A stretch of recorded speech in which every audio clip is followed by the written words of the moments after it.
মহান আল্লাহ তাআলা রাব্বুল আলামিন আমাদেরকে রহমত করে, দয়া করে, মায়া করে এই পৃথিবীতে কত সুন্দর সুন্দর নিয়ামত দান করেছেন। তার মধ্যে এই যে সরষা ফুল, এটা একটা আল্লাহ তাআলার অনেক সুন্দর নিয়ামত। যেই নিয়ামত আমাদেরকে এই শস্য থেকে তেল বের করে আহরণ করার জন্য দেন। আর আমাদের নবী, দয়ার নবী, মায়ের নবী করিম সাল্লাল্লাহু আলাইহি ওয়াসাল্লাম আমাদেরকে শান্তি এনে দিয়েছেন, ইসলাম ধর্ম এনে দিয়েছেন।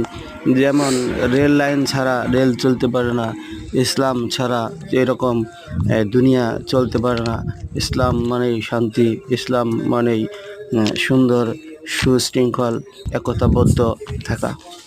আল্লাহ তাআলা আমাদেরকে এত সুন্দর সুন্দর নিয়ামত দিয়েছেন, কিন্তু আসলে ইসলামিক দৃষ্টিতে, ইসলামের মতে আমাদের চলার একটা রাস্তা আছে। সবচেয়ে রাস্তাটা ভালো হলো ইসলামের দিক নির্দেশনা অনুযায়ী চললে